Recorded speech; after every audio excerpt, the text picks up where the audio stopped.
April 28, 1945, outskirts of Regensburg, Bavaria. The rain had stopped hours ago, but the ground still breathed steam. A U.S. Army field hospital sprawled across the edge of a captured airfield. Tents flapping, trucks growling, the air thick with antiseptic and cordite. Inside, stretcher after stretcher lined the muddy floor, wet boots leaving ghostly prints across brown canvas. In the doorway stood a group of women in gray wool uniforms. The red armband on each sleeve was now half torn, half hidden. German nurses, prisoners one day, healers the next. Their eyes flicked between the piles of surgical trays and the American medics unloading crates stamped with white stars. A soft command cut through the murmur. Bring them in. No weapons, no guards pointing rifles, only the sounds of scissors clinking against stainless steel. An American major nodded toward the instruments, then stepped aside. The nurses hesitated, unsure whether it was a test, a trick, or a gesture of impossible trust. But time didn't wait. Wounded men groaned. The first nurse reached forward, took a bandage roll, and began to work. That moment, quiet, improbable, human, marked the beginning of a new kind of battlefield. Healing no longer decided by flags, but by hands. The world beyond that tent was collapsing, and the story of how enemies became healers was only beginning. By the spring of 1945, Germany was collapsing from every direction. The once vaunted Wehrmacht, drained to fragments, faced towering Allied armies pressing from west and east. Cities were charred skeletons. Hospitals, starved of fuel, blood plasma, and morale, struggled to function in basements lit by candles and fear. For the U.S. Army Medical Department sweeping across the Rhine, the victory was not clean. Every new kilometer revealed a humanitarian catastrophe. Refugees staggering through shattered towns, wounded civilians, and captured soldiers beyond counting. Alongside their tactical wins came an immense logistical burden: how to triage and treat not only their own men, but also former enemies and displaced persons whose numbers climbed into the millions. American field hospitals expanded almost daily. Their medics had trained for organized warfare. Instead, they found chaos that defied manuals. The 3rd and 7th Armies alone treated tens of thousands of casualties in April, many of them German. Penicillin supplies ran low. Blood plasma evaporated faster than it could be airlifted. Even the Army's meticulous system of evacuation hospitals strained under the weight of raw humanity. Inside Germany, the situation for medical personnel was no better. Under the Nazi regime, the nursing corps had been militarized, hierarchical, and ideological. Women in the German Red Cross were taught not only anatomy but loyalty to Führer, folk, and fatherland. Training emphasized obedience and sacrifice, designed to turn spiritual devotion into medical discipline. By 1945, however, these principles collided with hunger and despair. As Allied bombing pounded infrastructure, hospitals lost equipment and electricity. Surgeons worked by lantern light as bombs shook plaster from ceilings. Many nurses died where they stood, refusing to abandon their patients. Some were reassigned to care for wounded SS men in field hospitals, barely distinguishable from bunkers. When American and British forces finally reached these towns, they found German medical units in tatters. What had been the largest organized medical service in Europe, the Reich's network of hundreds of hospitals supported by Red Cross auxiliaries, was now a fragile silhouette of overloaded wards, shelves stripped bare, and exhausted nurses tending lines of shattered soldiers. Yet training and discipline persisted. When captured, many of those women instinctively lined up hospital instruments, disinfected tables, and sorted bandages, even as they awaited interrogation. It startled some Americans who expected hostility. Instead, they found calm precision. The Geneva Conventions were clear. Medical personnel, even enemy ones, were to be protected and allowed to care for the sick. But the practicality of that principle now collided with suspicion and proximity. Could German nurses, loyal products of a regime responsible for so much suffering, be trusted with American patients or medicine? Could they be given access to scalpels and opiates without fear of sabotage or revenge? In the ruins of Bavaria and Württemberg, this question became no longer theoretical. Units short of trained staff began requesting emergency help from any medical professional found in the area, including captured German nurses. American doctors, exhausted by round-the-clock surgeries, faced a moral and operational choice: adhere rigidly to protocol, or accept the helping hands of recent enemies. The first experiments in cooperation were small. A nurse allowed to hand over gauze, to monitor pulse rates, to maintain a sterilization boiler. Yet each tiny concession marked an invisible step away from 9 years of propaganda and hatred. It was not peace, but it was the anatomy of one. And as the 12th U.S. Army Group advanced deeper into southern Germany, its commanders would soon formalize what begun as instinct: integration of captured German medical staff into Allied-controlled field hospitals. In May 1945, the guns in the West fell silent, but the work of the medics and nurses did not. Every town surrendered with a flood of casualties. German soldiers, civilians burned from air raids, displaced foreign laborers, and newly liberated prisoners staggering from concentration camps. The American Army Medical Corps faced a moral overload unlike anything in its institutional history. Colonel Albert Cowdery of the U.S. Medical Department would later write in his reports that medical victory required more than medicine. Supplies and manpower lagged far behind need. Each captured hospital came with thousands of desperate patients and a meager staff that hadn't slept in days. The Americans, pragmatic to the core, began to interpret the Geneva Convention not merely as a legal document, but as a manual of necessity. If German doctors and nurses were trained, competent, and available, they could serve under supervision, but serving nonetheless. This arrangement began almost by accident. In Würzburg, an entire surgical unit of the U.S. Third Army encountered a functioning German hospital, barely holding together under a local matron, Schwester Margarete Berger. Instead of imprisoning her team, the Americans supplied them with penicillin, gasoline for their generators, and rations for starving patients. The staff wore their Red Cross insignia, now under American oversight. The pattern spread rapidly, from Munich to Nuremberg, from Augsburg to Regensburg. For German nurses, the transition was psychologically brutal. 1 week, they served the Reich, stitching the wounded of the Wehrmacht while listening to Goebbels declare final victory. The next, they were taking orders from American surgeons who spoke a different language and wore the enemy's uniform. Yet these Americans treated them not as enemies but as colleagues under supervision. The American Medical Corps' operational bulletins documented the growing interdependence. Hospitalization in occupied areas, June 1945, specified that captured medical personnel could remain for patient care so long as they complied with orders and were screened for Nazi affiliations. Detainment shifted from isolation to structured cooperation. Still, the cultural divide was palpable. Americans were shocked by the strictness and formality of German nursing hierarchies. German nurses were equally stunned by the informality. That a U.S. sergeant could address a captain by first name, or that doctors joked with orderlies in tent corridors. Precision met improvisation.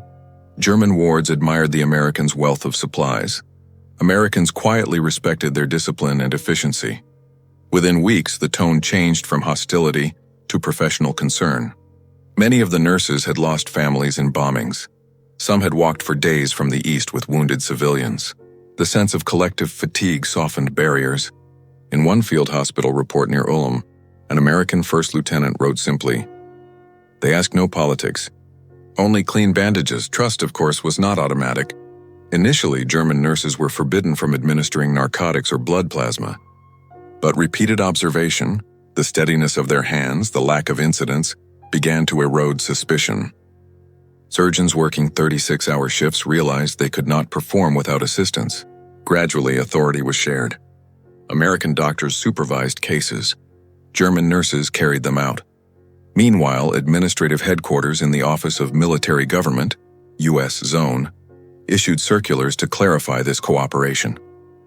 Instead of disbanding all German medical structures, they reconstituted hospitals staffed by German personnel, but monitored by Allied officers.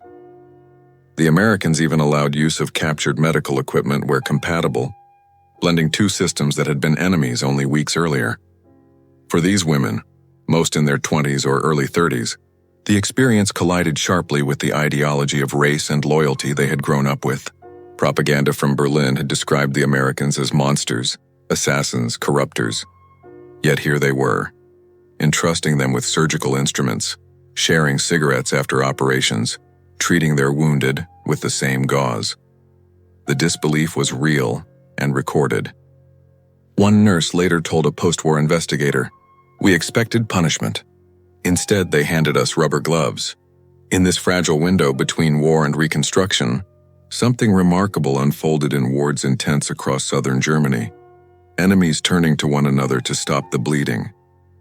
It was not reconciliation expressed in speeches or treaties, but in the quiet trust between a gloved hand that held a scalpel and one that passed it across a table. That fragile, clinical alliance would grow, not shaped by humanity, necessity, and exhaustion, into one of the earliest moments of post-war collaboration in occupied Germany. Now, the human realities behind those sterile lights began to reveal themselves.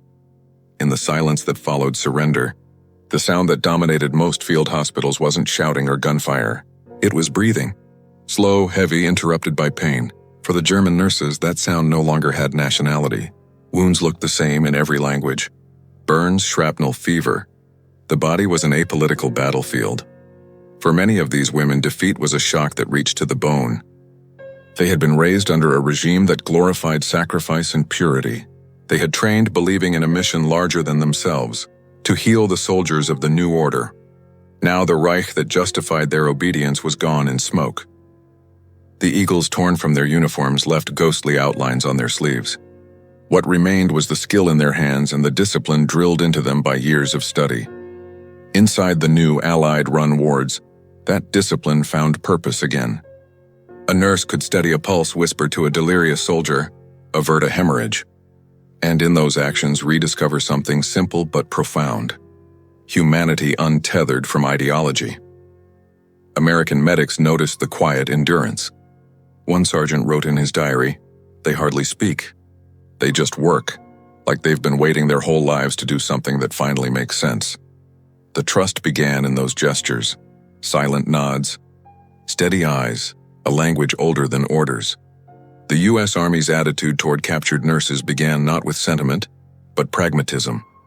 Logistics broke idealism faster than any speech could. Hospitals were swamped and trained personnel were scarce.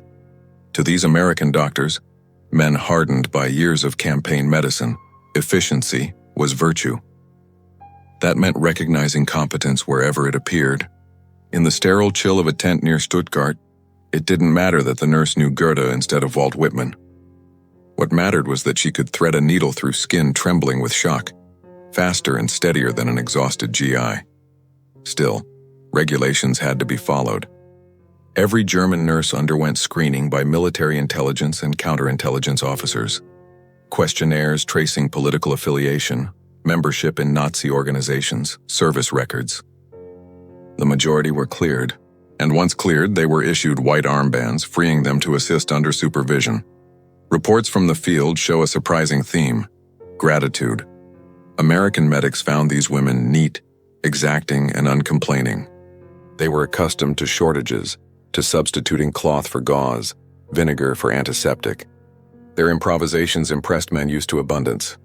One lieutenant recorded that American surgery could afford to be generous. German nurses could not, but they wasted nothing. The collaboration that emerged was built on respect earned through exhaustion. By trusting them, the Americans didn't only gain extra hands, they also affirmed a principle embedded deep within military medicine, that the value of healing transcends the uniform. Cultural friction hung like a fog over every ward. The American notion of bedside manner, quick wit, informal chatter, often startled the Germans who came from institutions run like monasteries. Commands were clipped, emotions suppressed. When an American orderly cracked a joke to a patient, a German supervisor might recoil before realizing it was harmless. But that mutual studying slowly softened into curiosity. German nurses, stripped of propaganda's certainties, started to question the caricature of Americans as brutal conquerors. They saw them sharing rations with children, handing candy to war orphans, helping civilian doctors rebuild ruined wards. Meanwhile, American medics confronted propaganda of their own, tales of Nazi indoctrination and cruelty. They expected fanaticism but found professionalism. Morally, both sides were in unfamiliar terrain. Was cooperation redemption or betrayal? Could tending to enemy wounded absolve the guilt of years of obedience to a murderous regime?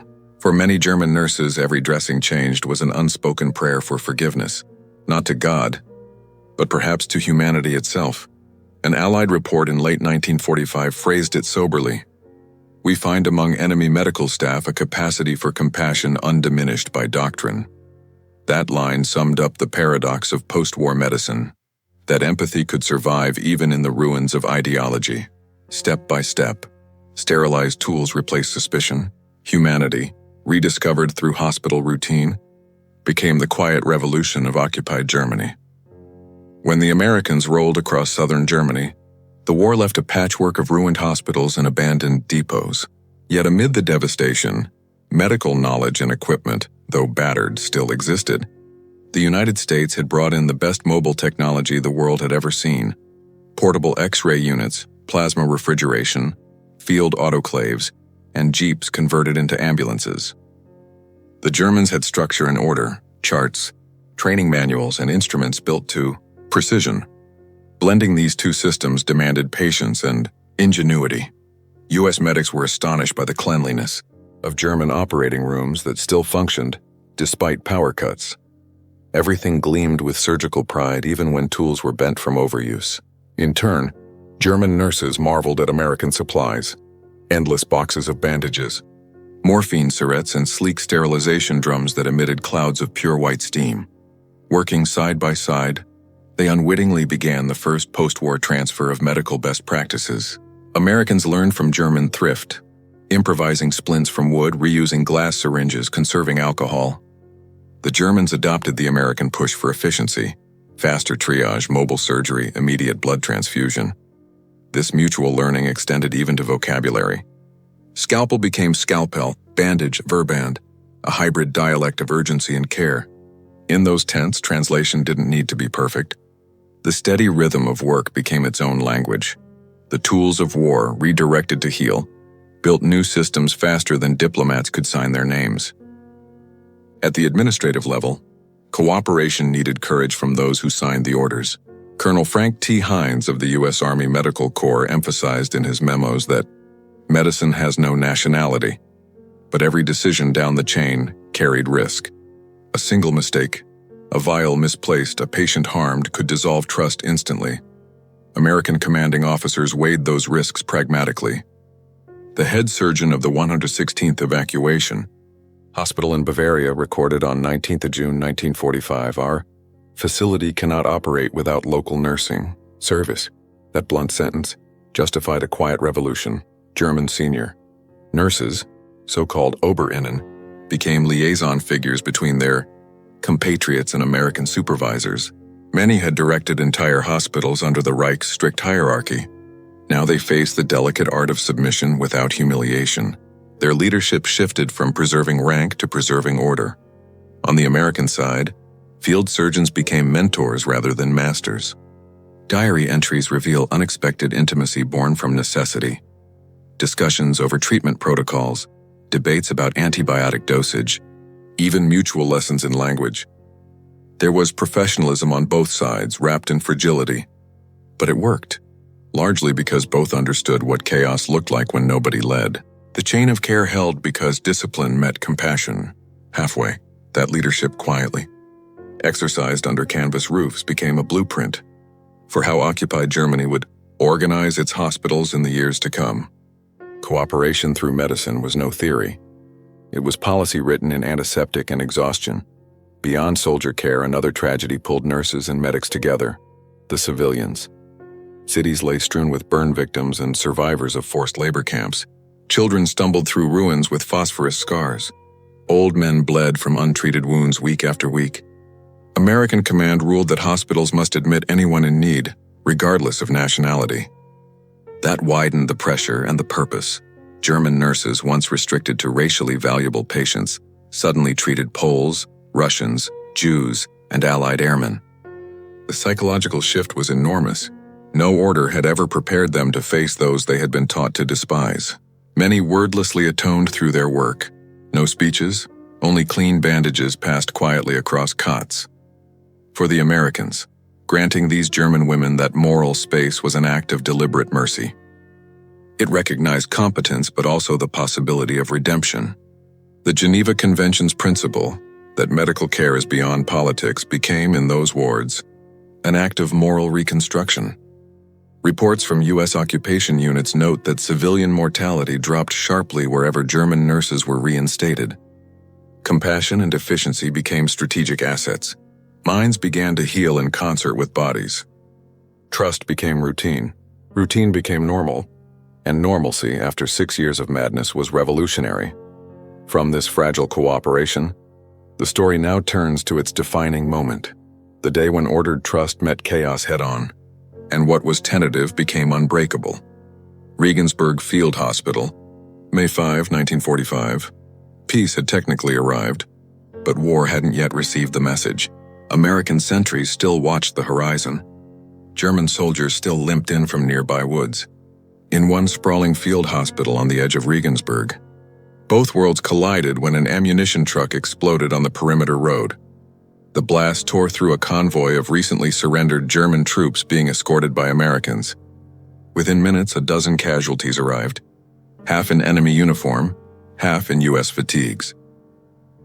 The hospital staff, Americans and newly inducted German nurses, heard the roar and felt the ground shake under the canvas floor. Chaos rushed in on a stretcher. Major Robert Hayes, chief surgeon, barked orders. Triage now. Patients poured in with flash burns, shrapnel wounds, limbs mangled by the explosion. Smoke still curled from uniforms. The wards swelled beyond capacity. A U.S. corporal tried to translate as German nurses ran forward by instinct, ignoring their prisoner status to grab dressings and tourniquets. Hayes hesitated for a heartbeat. Protocol said the prisoners must not handle critical supplies unsupervised. But 2 operating tables were already full, the morphine running low, blood pooling faster than it could be mopped away. He looked around, eyes catching the gray uniformed figure nearest him. Her name tag read, Annette K. She stood poised, waiting for consent that might never come. Hayes tossed her a pair of rubber gloves. Scrub in. That single gesture, barely 2 words, collapsed 1,000 miles of mistrust. The tent brightened instantly with motion. Annette moved to assist a wounded American gunner whose chest was punctured. She worked calmly, her fingers precise even as shell detonations echoed in the hills. The American surgeon beside her muttered instructions, then stopped when he saw she was already 1 step ahead. All along the ward, similar scenes unfolded. German nurses took pulse counts, handed instruments, whispered encouragement in halting English. They worked side by side with the men they had once treated only through the sound of propaganda. No one had time to think of ideology. Only the living and the dying existed. The explosion had fused enemies by necessity. American medics discovered that trust, like healing, thrived under pressure. One orderly later noted in a report, "None of us thought twice after that day. The nurses did their duty and saved more men than any of us expected." Hours passed in a blur of sweat and blood. When the last stretcher emptied, the floor was slick but quiet. Outside, the sun broke through low clouds, washing the tent flaps in pale gold. Hayes looked over the room. Half the nurses were American, half were German. All were motionless, waiting for orders that didn't come because none were needed. He only said, "Good work." For a heartbeat, rank and nationality dissolved into exhaustion and gratitude. Some later called it the Regensburg moment, unofficial, undocumented except in scattered diary entries. But those who were there carried it for the rest of their lives. In that chaos, the unbearable burden of mistrust shifted toward something else entirely: shared purpose. What began in the flicker of emergency lamps would continue outside the tent walls, reshaping how victory could coexist with compassion. The Regensburg explosion became legend within the occupation medical network. A story passed quietly from camp to camp as American hospitals spread across southern Germany. It was anecdote turned precedent, whispered proof that human decency could survive even the most calculated war. In the official after-action report, Major Hayes avoided sentiment. He wrote simply, "Enemy aid performed efficiently under supervision. Recommend retention for continued medical service." That plain bureaucratic phrasing masked what everyone in that tent already knew. The enemy had become indispensable. From that day forward, the command's attitude adapted. Field instructions changed by practical necessity.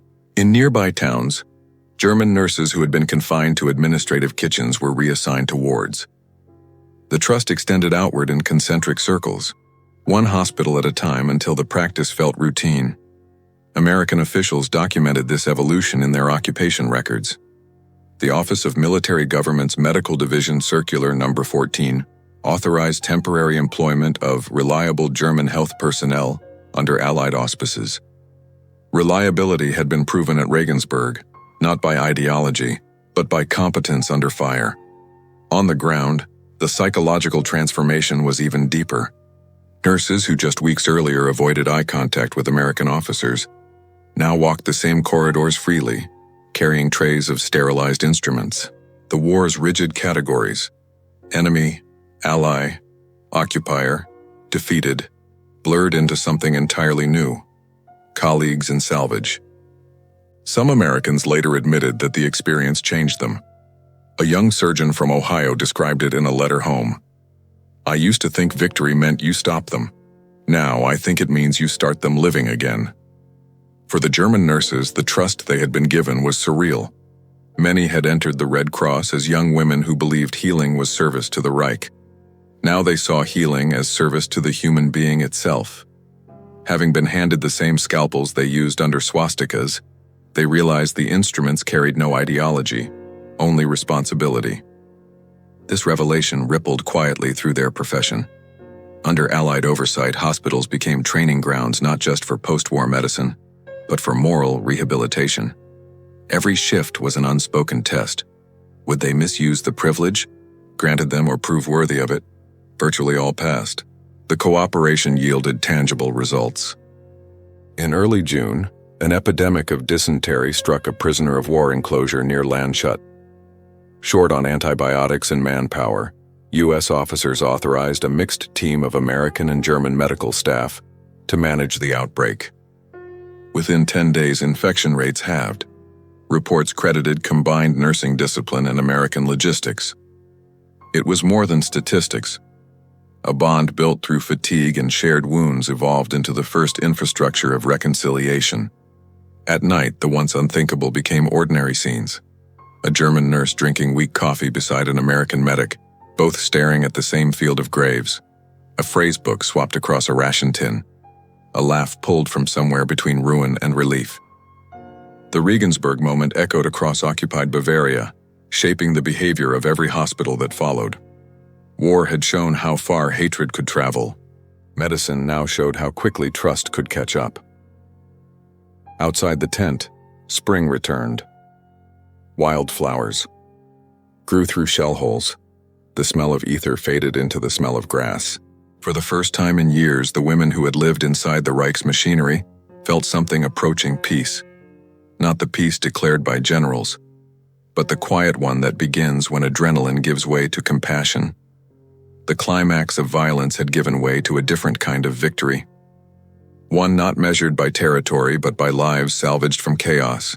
And as the wounded healed, a new challenge waited beyond the wards: how to formalize this fragile cooperation into a post-war reality that could last. When the Allied occupation formally began in the summer of 1945, the chaos of spontaneous cooperation hardened into administrative necessity. Germany's surrender brought millions of displaced and wounded people flowing into an improvised medical grid, stretching from Bremen to Munich. Hospitals, clinics, and convalescent homes lay in ruins. The U.S. Army Medical Corps, charged with stabilizing the American zone, realized that manpower alone could not meet the task. The only pool of trained personnel readily available was the defeated nation zone. Thus began what occupation planners later called the reconstitution of German public health. It started modestly, field hospital detachments assigning German nurses to assist under military supervision. Then, as repatriation camps, civilian hospitals, and epidemic stations multiplied, they were formally incorporated. Administrative orders from headquarters, U.S. forces, European theater, issued in mid-1945, outlined criteria. German medical workers were to be screened for political reliability and classified into employment groups. Category A, no Nazi affiliation, were to serve freely under Allied authority. Category B, minor party connections, could work provisionally. Category C, active propagandists or SS affiliates, were barred. The process was heavy but humane. It balanced justice and pragmatism, a bureaucratic echo of the trust born in battlefield tents. For the nurses, life settled into strange normalcy. They lived in dormitories requisitioned by Americans, receiving rations identical to soldiers. Their pay arrived not from the collapsed Ministry of Health, but from the Occupation Finance Office. Uniform insignia were removed. A simple white armband denoted neutrality.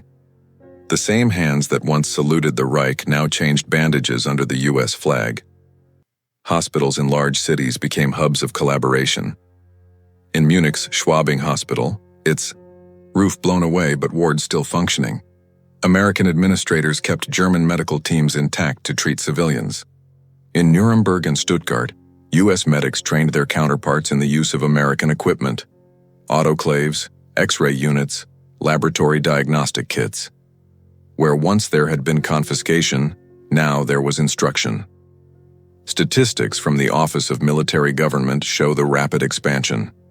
By late 1946, over 70% of hospital nurses in the American zone were German, many of them former Red Cross members re-employed under Allied management. The cooperation freed American personnel to return home and ensured public health stability during the bitter post-war winter. This professional integration carried emotional resonance. For American officers, it confirmed that mercy, if structured carefully, strengthened authority rather than undermining it. For German nurses, it was absolution by labor. They rebuilt their reputations patient by patient. Inspection teams traveling through Bavaria noted the change vividly. A 1946 report described wards bright, orderly, manned largely by German sisters working with quiet confidence. The same document recorded that sabotage incidents, feared early in the occupation, had been non-existent. Trust had held. Yet beneath the calm, tension persisted. Some Allied public relations officers worried about appearing too lenient toward former enemies. Letters from home occasionally questioned why American supplies were being handed to the Nazis. The medical branches answered with results. Survival rates had improved. Epidemics contained, morale restored. Pragmatism silenced outrage. In that fragile first post-war year, the partnership forged in emergency became one of policy. Hospitals no longer smelled of war but of disinfectant mixed with new paint. The nurses, once prisoners of a lost ideology, now stood inside the reconstruction of a country still learning how to live with the memory of itself. Beyond those wards lay a larger transformation still unfolding, the cultural and institutional rebirth that would define post-war Germany's medical ethos for generations. By late 1946, the United States had shifted from occupying Germany to rebuilding it. The Marshall Plan had not yet been articulated, but its moral prototype already existed in the nation's hospitals and clinics. Healing the body was becoming a metaphor for healing the state. In many ways, the German nurses stood at the center of that reconstruction.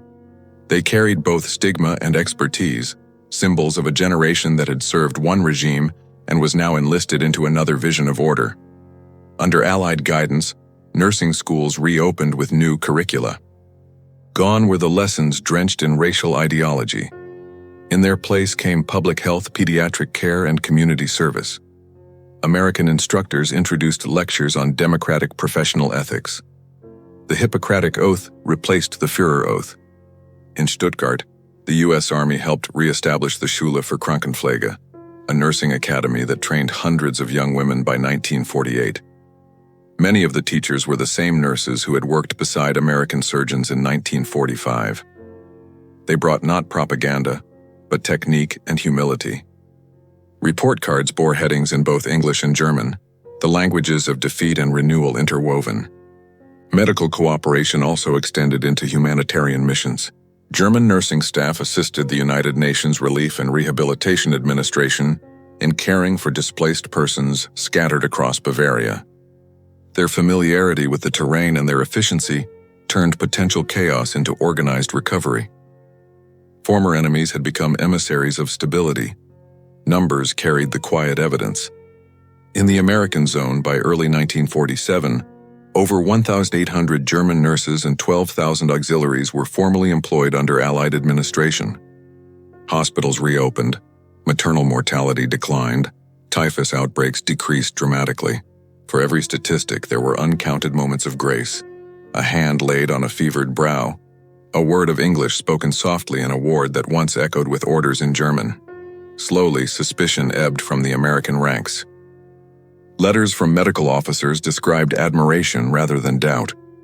Captain Eleanor Fitzgerald, a U.S. Army nurse stationed in Munich, wrote in her field journal that working with her former foes taught me what victory ought to mean, when you can hand them a syringe and not imagine betrayal. For the Germans, the trust became a life's compass. Some, displaced by family loss and national shame, found purpose in continued service. Others emigrated, taking with them a sense of medicine unchained from ideology. A few rose to leadership in West Germany's new health organizations, carrying American administrative practices into a reborn bureaucracy that prized transparency and care above obedience. The transformation was not heroic in the cinematic sense. There were no trumpets or flags when it happened. It lived in the smallness of repetition. Beds changed, wounds dressed, mornings begun without fear. Those quiet acts of constancy formed the scaffolding of post-war moral reconstruction. Over time, the legacy of trust forged between American medics and German nurses outlived the occupation itself. It fed into Germany's re-entry into international medical associations, its contribution to the Red Cross renewal, and its emergence as a leader in humanitarian medicine by the mid-1950s. By then, the memory of makeshift field hospitals under canvas had faded into professional legend, but its meaning endured. The discovery that reconciliation is often a practical craft before it becomes a national policy. From the chaos of surrender to the steadiness of normal life, the arc of those nurses revealed something greater than victory. It revealed continuity, the heartbeat of compassion that neither defeat nor triumph could silence. The war's wounds had found their healers. Now history had to find its meaning in them. When historians speak of reconstruction, they often measure it in bridges repaired, constitutions written, or economies restored. Yet somewhere below the noise of politics lies another kind of recovery, the restoration of trust between human beings who once tried to destroy each other. In the spring of 1945, a pair of hands reaching for a scalpel across a field hospital table became that restoration made visible. The gesture was small, unrecorded in treaties or timelines, yet it said what diplomacy took decades to articulate: that compassion can survive indoctrination, and mercy can outmaneuver vengeance. Those German nurses discovered that moral freedom lay not in ideology, but in responsibility. Their quiet obedience to duty transformed into conscious choice, a decision to serve healing rather than hierarchy. And for the Americans who dared to trust them, the act proved that victory, stripped of hatred, could be generous without being naive. After the rubble was cleared and the headlines shifted elsewhere, the memory endured in the ethos of both nations.